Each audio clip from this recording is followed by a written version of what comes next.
Item ಯಾವುದೇ ಇರಲಿ try ಮಾಡಿ ಆಚಿ ಚಿಕನ್ ಮಸಾಲಾ. ಆಚಿ ಚಿಕನ್ ಮಸಾಲಾ.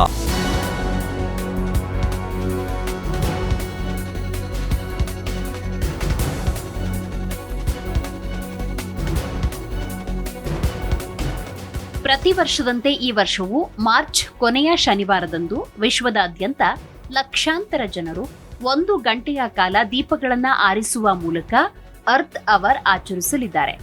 2007ರಲ್ಲಿ WWF ಆರಂಭಿಸಿದ ಈ ಅಭಿಯಾನ ಇಂದು ವಿಶ್ವದ 190ಕ್ಕೂ ಹೆಚ್ಚು ದೇಶಗಳಲ್ಲಿ ಹರಡಿದ್ದು ಹವಾಮಾನ ಬದಲಾವಣೆಯ ವಿರುದ್ಧದ ಅತಿ ದೊಡ್ಡ ಆಂದೋಲನವಾಗಿ ಬೆಳೆದಿದೆ. ನಾವು ನಮ್ಮ ದೇಹವನ್ನ ಹೇಗೆ ನಡೆಸಿಕೊಳ್ಳುತ್ತೇವೆಯೋ ಪರಿಸರವೂ ಹಾಗೆ ಇರುತ್ತೆ.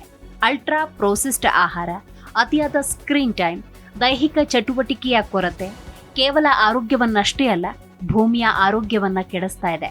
ಫ್ಯಾಕ್ಟರಿ ಫಾರ್ಮಿಂಗ್ನಿಂದ ಬರುವ ಸಂಸ್ಕರಿಸಿದ ಆಹಾರಗಳು ಬೊಜ್ಜು ಮತ್ತು ಮಧುಮೇಹಕ್ಕೆ ಕಾರಣವಾದರೆ ಅತ್ತ ಪರಿಸರಕ್ಕೆ ಮಾರಕವಾದ ಹಸಿರು ಮನೆ ಅನಿಲಗಳನ್ನು ಹೊರಸೂಸುತ್ತೆ. ಅನುಕೂಲಕ್ಕಾಗಿ ನಾವು ಬಳಸುವ ಪ್ಲಾಸ್ಟಿಕ್ ಪ್ಯಾಕ್ಡ್ ಆಹಾರಗಳು ನಮ್ಮ ಕರುಳಿನ ಆರೋಗ್ಯವನ್ನ ಕೆಡಿಸೋದ್ರ ಜೊತೆಗೆ ಭೂಮಿಯನ್ನ ಕಲುಷಿತ ಮಾಡುತ್ತೆ. ಮಾರ್ಚ್ ಕೊನೆಯ ಶನಿವಾರದಂದು ದೀಪ ಆರಿಸೋದು ಕೇವಲ ಸಾಂಕೇತಿಕವಲ್ಲ, ಅದು ನಿಮ್ಮ ಮೆದುಳಿಗೂ ಒಳ್ಳೆಯದು. ಹಾಗಾದ್ರೆ ಏನಿದು ಅರ್ತ್ ಅವರ್? ಇದು ಹವಾಮಾನ ಬದಲಾವಣೆಯ ವಿರುದ್ಧ ಹೋರಾಡಲು ಮತ್ತು ಪರಿಸರ ರಕ್ಷಣೆಯ ಬಗ್ಗೆ ಜಾಗೃತಿ ಮೂಡಿಸಲು ಕೈಗೊಂಡಿರುವ ಅಭಿಯಾನ.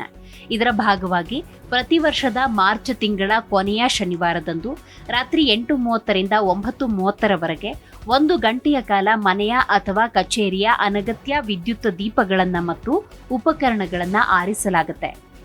ಕತ್ತಲೆಯಲ್ಲಿ ಆರೋಗ್ಯದ ರಹಸ್ಯ ಇದೆ.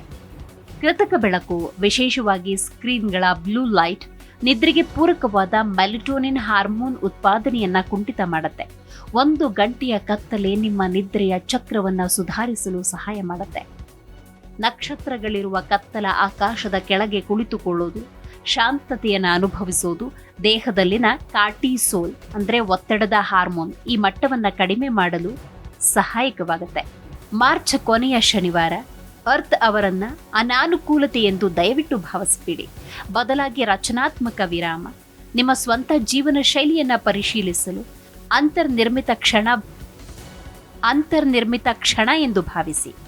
ದೀಪದ ಬೆಳಕಿನಲ್ಲಿ ಆರೋಗ್ಯಕರವಾದ ಹಾಗೂ ಸಸ್ಯಾಹಾರಗಳನ್ನು ಸೇವನೆ ಮಾಡಿ. ಅರ್ತ್ ಅವರ್ ಅನ್ನೋದು ವಿಶ್ವ ವನ್ಯಜೀವಿ ನಿಧಿ WWF ಆಯೋಜಿಸುವ ಜಾಗತಿಕ ಪರಿಸರ ಆಂದೋಲನ.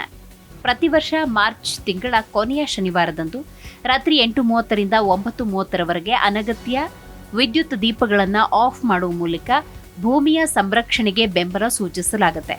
ಇದು ಹವಾಮಾನ ಬದಲಾವಣೆ ಮತ್ತು ಪರಿಸರ ಸುಸ್ಥಿರತೆಯ ಬಗ್ಗೆ ಜಾಗೃತಿ ಮೂಡಿಸುವ, ಪ್ರಕೃತಿಯ ಮೇಲಿನ ಕಾಳಜಿ ತೋರುವ ವಿಶ್ವದ ಅತಿ ದೊಡ್ಡ ತಳಮಟ್ಟದ ಚಳವಳಿ. ಹಾಗಾದರೆ ಇದರ ಉದ್ದೇಶ ಏನು? ಇಂಗಾಲದ ಹೆಜ್ಜೆ ಗುರುತನ್ನ ಕಡಿಮೆ ಮಾಡೋದು, ಶಕ್ತಿ ಉಳಿತಾಯ, ಪರಿಸರ ಸಂರಕ್ಷಣೆಯ ಬಗ್ಗೆ ಜನರಲ್ಲಿ ಜಾಗೃತಿ ಮೂಡಿಸೋದು. ಜನರು, ಸಂಸ್ಥೆಗಳು ಮತ್ತು ಸರ್ಕಾರಗಳು ತಮ್ಮ ಮನೆಗಳು, ಕಚೇರಿಗಳು, ಸ್ಮಾರಕಗಳಲ್ಲಿನ ಅನಗತ್ಯ ವಿದ್ಯುತ್ ದೀಪಗಳನ್ನು 1 ಗಂಟೆಯ ಕಾಲ ಆಫ್ ಮಾಡಬೇಕಾಗತ್ತೆ. 2007ರಲ್ಲಿ ಆಸ್ಟ್ರೇಲಿಯಾದ ಸಿಡ್ನಿಯಲ್ಲಿ ಲೈಟ್ಸ್ ಔಟ್ ಕಾರ್ಯಕ್ರಮವಾಗಿ ಪ್ರಾರಂಭವಾದ ಈ ಆಂದೋಲನ ಜಾಗತಿಕವಾಗಿ ಲಕ್ಷಾಂತರ ಬೆಂಬಲಿಗರನ್ನು ಹೊಂದಿದೆ. ಕೇವಲ 1 ಗಂಟೆಯ ವಿದ್ಯುತ್ ಉಳಿತಾಯವಲ್ಲ ಇದು, ಬದಲಿಗೆ ಪರಿಸರ ಸ್ನೇಹಿ ಜೀವನ ಶೈಲಿಯನ್ನು ಅಳವಡಿಸಿಕೊಳ್ಳಲು ಉತ್ತೇಜಿಸುವ ಒಂದು ಸಾಂಕೇತಿಕ ಕ್ರಮ. ಈ ಆಂದೋಲನ ಪರಿಸರಕ್ಕಾಗಿ ಕ್ರಮ ಕೈಗೊಳ್ಳಲು ಮತ್ತು ನಮ್ಮ ಗ್ರಹವನ್ನು ರಕ್ಷಿಸಲು ಎಲ್ಲರನ್ನ ಒಂದುಗೂಡಿಸುವ ಭೂಮಿಗೆ 1 ಗಂಟೆ ನೀಡಿ ಅನ್ನೋ ಸಂದೇಶವನ್ನ ಸಾರುತ್ತೆ. ಹೌದು, ವಿದ್ಯುತ್ ಅವಲಂಬನೆ ಆಧುನಿಕ ಜೀವನದ ಅನಿವಾರ್ಯತೆ. ಕೈಗಾರಿಕೆ, ಕೃಷಿ ಮತ್ತು ದೈನಂದಿನ ಚಟುವಟಿಕೆಗಳಿಗೆ ಶಕ್ತಿಯನ್ನ ವಿದ್ಯುತ್ ಪೂರೈಸುತ್ತೆ. ಸ್ಥಳೀಯ ವಿದ್ಯುತ್ ಉತ್ಪಾದನೆ ಸಾಕಷ್ಟು ಇಲ್ಲದಿದ್ದಾಗ ಬಾಹ್ಯ ಪೂರೈಕೆಯ ಮೇಲಿನ ಅತಿಯಾದ ಅವಲಂಬನೆ ವಿದ್ಯುತ್ ಕೊರತೆ ಮತ್ತು ಹೆಚ್ಚಿನ ವೆಚ್ಚಕ್ಕೆ ಕಾರಣವಾಗುತ್ತೆ. ಇದು ವಿದ್ಯುತ್ ಅವಲಂಬನೆಯ ಪ್ರಮುಖ ಅಂಶ. ದುಬಾರಿ ಶಾಖೋತ್ಪನ್ನ ವಿದ್ಯುತ್ ಮೇಲಿನ ಅವಲಂಬನೆ ಕಡಿಮೆ ಮಾಡಲು ಸೌರ ಮತ್ತು ಪವನ ಶಕ್ತಿಯಂತಹ ನವೀಕರಿಸಬಹುದಾದ ಮೂಲಗಳತ್ತ ಗಮನ ಹರಿಸಲಾಗುತ್ತೆ. ಇನ್ನು ಕೃಷಿ ಮತ್ತು ಕೈಗಾರಿಕಾ ಅವಲಂಬನೆಯ ವಿಚಾರಕ್ಕೆ ಬರೋದಾದ್ರೆ ಪಂಪ್ ಸೆಟ್ಗಳು, ಕೈಗಾರಿಕಾ ಯಂತ್ರಗಳು ವಿದ್ಯುತ್ತನ್ನು ಹೆಚ್ಚಾಗಿ ಅವಲಂಬಿಸಿದೆ.